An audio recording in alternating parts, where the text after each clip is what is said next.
So today I made a harness for my girlfriend's dog. And so he's a bit of a energetic fella. And I was looking at the harness he had, and it looked like it was kind of on its last leg. So I took some measurements of it, and the measurements I took were from eyelet to eyelet. So this is the back strap here. And then this is the belly, and then this is the chest. And so basically I just took measurements from eyelet to eyelet, and hopefully it fits. I haven't tried it on him yet, but we'll see.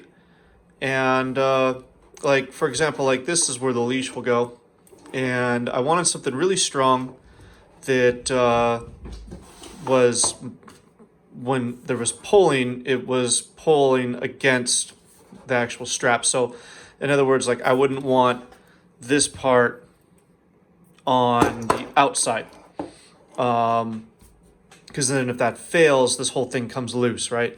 Where at least with this, if it does fail, the D-ring will stay attached to the harness. And so, like, right now, I just have everything held down with Chicago screws, which are one of my favorite things. I just love them.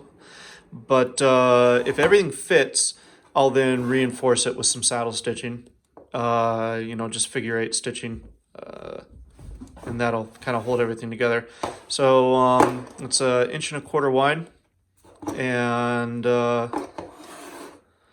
I just went and got the hardware at my local leather supply store. And then, so the existing harness has like a little plastic clip. Let's see, I bought one as a backup. Just one of these crummy things. And they're everywhere. And I wanted to avoid that. And so I found this cool clip. It was a little bit shorter. It's only 1 inch wide, where this is 1.25 inches.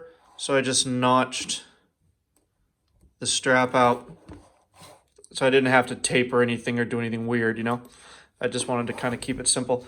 And I have the hook facing up, and basically because I didn't want it resting, if it rested the other way against, see, I have the leather kind of extended down here so it doesn't chafe against its side.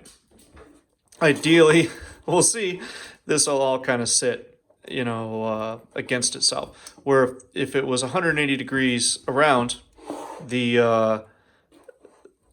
opening of that hook and the mouse here, we call that the mouse offshore, I don't know what they call it in the real world, would kind of just rub and chafe against that, where this flat kind of throat of the hook gives it a better surface.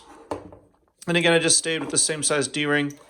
Just have a Chicago screws on each side, pinning it in place. And again, if everything works, I can just punch holes with an awl and just kind of box stitch around each screw. But we haven't got there yet.